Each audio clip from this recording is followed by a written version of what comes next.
Stop allowing the devils from the human beings to dictate your marriage. You have a good marriage, everything seems to be, alhamdulillah, going okay. Nothing is going to be perfect, brothers and sisters, but it seems to be what? Floating positively.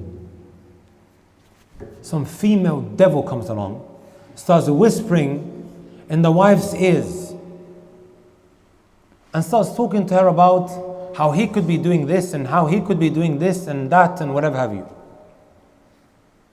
And sometimes this devil is from the male kind. And you begin to talk to your wife, not your wife. You weren't able to find a solution with your wife, but with your friend. You start talking about her. Right? And then he starts giving you some type of advice, Allahu A'lam, where he took that from. Probably the Shaytan whispered it to him, which he ended up whispering to you. And he said, yeah, you're right. The brother doesn't even have experience. He has no knowledge and he's never been married. How on earth is he giving advice to you and you're accepting it? Cave. Right? Would you go to a half-baked doctor, brothers and sisters? No, you wouldn't. You will go to the one who's most qualified. Likewise, when you need your car fixing, who'd you go to? Akhi Autos, huh? You're going to do your research. You're going to make sure, that it's a mechanic that's not going to rip you off. You're going to do your research. That's the point behind it. Why would you go to some individual who has no experience, never been married, and is giving you marriage advice? And then based on that advice, you start treating your wife a certain way, and it may well be oppressive, brothers and sisters. And you know what's also ajib? When you're talking to your friend, you are only giving your side of the story. And he might advise you based on what you've just told him. And as a human being, you tend to be very biased. Agreed? Especially when you're emotional. How many times, brothers and sisters, right?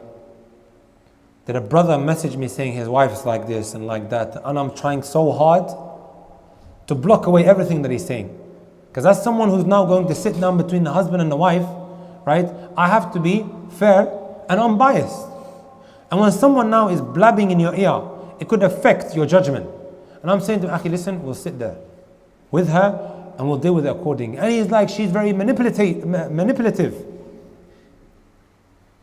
Right? She has magic in her speech. Allahu Akbar. And then he quotes the hadith. وَإِنَّ مِنَ الْبَيَانِ سِحْرًا. This hadith of the Prophet ﷺ. Right? There's a type of eloquence that is very magical. I might convince you that this is black, is white, sah? But because of the way I speak, I convince you that it's black. Because of my eloquence. على كل حال, the man speaking, and I'm trying so hard not to have any preconceived judgments on this woman that I'm about to go and visit with him. He's a lion. We go and sit down. I'm telling him, hey, speak. The brother's mumbling and he's saying, yeah. The lion has turned into what? A mouse. Or into a lioness. I'm telling him, speak. What's wrong? You've been telling me all of this. He goes, because of course, as the Messenger ﷺ told us, right? Hadith Ali ibn Abi Talib, إذا تقاضى إليك رجلان فلا تخذل الأول حتى تسمع كلام الآخر. When two people come to you to seek your judgment, don't pass a judgment until you hear the other individual out. As a judge, these hadith are very, very important. Also hadith Abdullah ibn Zubayr, قضى رسول الله أن الخصمين يقعدان بين يدي الحاكم.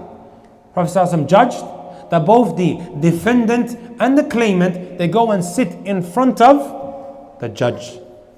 Because that will give you a fair judgment in how to deal with the situation. Agreed? There's always two sides to a story. Wallahi, brothers and sisters, fi'lan. He was speaking like a lion. Now he's no different to a mouse. Running away. What does the mouse do the moment you try to kill him? runs away, sah? That's exactly what he's doing, running away. I didn't mean it metaphorically. I meant it as a reality, that he's actually trying to run away, going around the bush, round the roundabout 7 times, and then he comes back and then he goes again. And sometimes what, vice versa. You need to listen to both sides of the story. And for you, it's not good, right? You're telling him something, right, that is based off of your own account. And then he gives you advice. And based on that, you go and treat your wife, the miskina, who doesn't deserve to be treated like this, in an oppressive manner. Allah subhanahu wa ta'ala is fair, right? She makes dua against you one time, it's dangerous.